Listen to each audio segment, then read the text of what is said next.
de la levure et un œuf. Alors, on y va.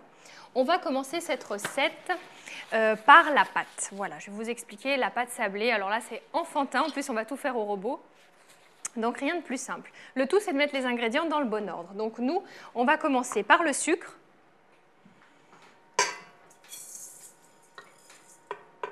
Voilà. Par le sucre et le beurre. Ce sont les deux premiers ingrédients que nous allons travailler ensemble dans le robot. Voilà. On baisse le tout et on y va. Alors, on laisse tourner jusqu'à ce qu'on obtienne un mélange à peu près homogène. Ensuite, on va ajouter la farine et la levure.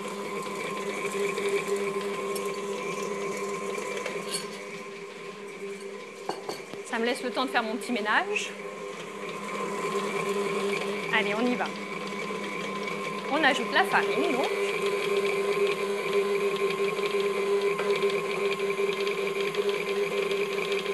On a ressorti pour l'occasion de cette tarte, le robot qui en position 1 tourne comme s'il était en position 6.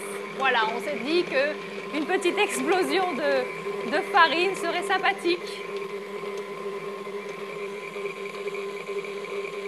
Voilà, farine et donc, hop là, je change de main, la levure.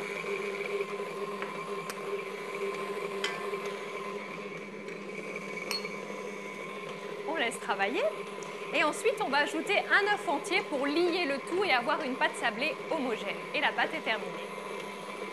Alors je vais peut-être casser mon œuf dans un petit ramequin à part, ce sera plus facile. L'incorporer, j'ai l'impression qu'il va décoller le robot, ce qui n'est pas faux à mon avis. Je le savais. Bien. De toute façon, il m'arrive toujours des bricoles avec le robot. Allez, je resserre le tout. Voilà, vous le voyez, on a une pâte qui est très sableuse. Tiens, tant qu'à l'enlever, voilà. Vous voyez bien l'aspect. Et on va directement rajouter un œuf pour lier le tout et avoir une jolie pâte homogène. Attention, c'est risqué, c'est reparti.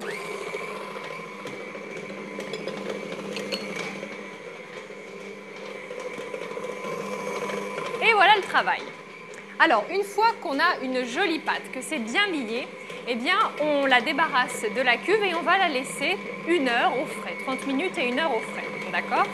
Alors, je vais arrêter le tout pour qu'on puisse s'entendre et poursuivre cette recette. Une fois que vous avez laissé reposer votre pâte, vous la mettez dans les petits moules. Donc là, c'est très simple. Votre pâte, quand c'est des petits moules comme ça, votre pâton, vous le coupez directement en nombre de moules, donc en 4 ou en 6, et vous étalez petit morceau par petit morceau pour mettre dans le moule beurré, fariné. Ensuite, on va les cuire, ces petits moules. Alors la cuisson, 180 degrés pendant 20-25 minutes avec un poids. Dessus, on met une petite feuille de papier pour protéger la pâte et on met des poids. Et on fait cuire 25 minutes à 180 degrés et on a une pâte sablée toute prête.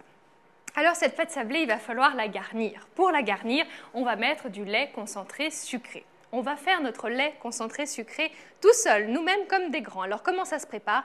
Eh bien, on prend une boîte de lait concentré sucré, une boîte de conserve.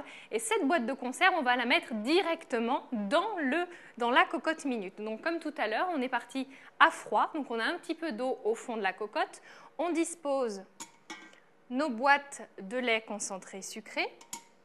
On referme le tout et on va laisser cuire. Alors, quand on en fait une, on en fait 4, parce que ça prend 30-35 minutes de cuisson. Donc, on n'hésite pas à en faire. Ça se conserve très bien. Bien sûr, il ne faut pas l'ouvrir.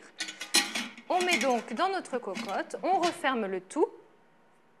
Voilà. Et on va mettre le feu sous la marmite. C'est parti. Dès qu'on a le petit sifflement, on laisse 30-35 minutes. Ensuite, on enlève les boîtes. Et surtout, on n'ouvre pas la boîte, on la laisse refroidir. Et ensuite, on ouvre et éventuellement, on déguste. Mais on attend bien que la boîte de lait concentré soit refroidie, sinon c'est explosion, brûlure, tout ça. Donc voilà, la gourmandise est risquée de nos jours. Donc on obtient ça, voilà. Là, c'est le lait qui est passé dans la cocotte minute. Vous voyez, il est tout caramélisé avec cette belle couleur. Et alors, ça tient bien, mais on va malgré tout essayer de le démouler, de l'enlever pour le mettre dans notre casserole pour le faire réchauffer. Voilà. Alors, on met à feu doux, on le fait réchauffer pour le liquéfier, ce lait concentré et sucré, enfin cette confiture de lait maintenant, pour garnir nos tartelettes. Alors cette tartelette, on va les garnir déjà avec une première préparation faite à base de kiri. Le voilà notre fromage. On met nos petits carrés dans le saladier et on va travailler cet appareil avec de la crème et du sucre.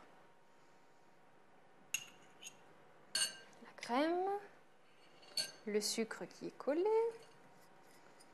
voilà, et on mélange bien. Donc en fait, ça c'est la première préparation qui va venir sur notre fond de tarte. Donc ça, cette recette est directement inspirée du banoffee pie, pour ceux qui connaissent, qui est aussi une petite tartelette avec une pâte sablée réalisée à partir de biscuits. Ensuite, on a de la confiture de lait, on a de la banane et de la chantilly. Voilà, avec un bon thé, hein, éventuellement, ça peut passer. Alors, on mélange bien. Et puis, cette préparation, on va la mettre dans une poche à douille, la mettre dans le fond de notre tarte et rajouter de la confiture de lait. Et voilà, on n'aura plus qu'à attendre que cela prenne. Alors, ce que je vais faire, c'est que là, vous voyez, il me reste encore des petits morceaux de kiri. Donc, je vais bien travailler ma pâte, mettre dans une poche à douille, garnir le fond de ma tartelette, notre confiture de lait par-dessus. Et voilà, on laisse refroidir. On se retrouve dans un instant, jusqu'après le récapitulatif de cette recette.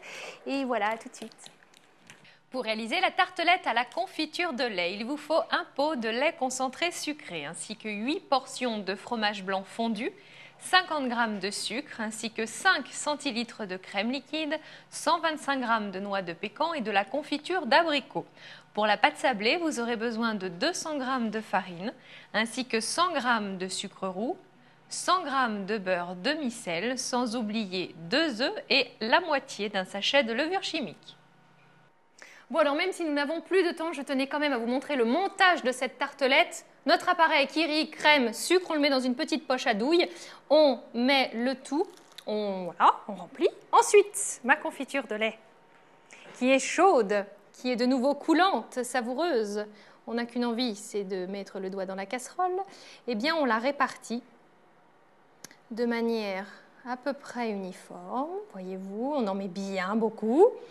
Un jour, il faut quand même s'arrêter et on va maintenant disposer les noix de pécan sur le dessus. Vous voyez, c'est vraiment enfantin.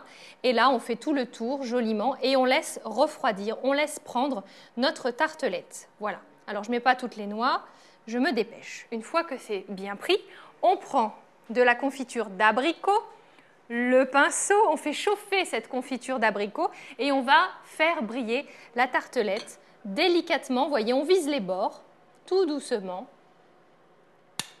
avec cette fameuse confiture d'abricot qui va lustrer le tout. Et on vise également les noix de pécan. Vous voyez, regardez-moi ça, ce petit coup de laque, de brillance.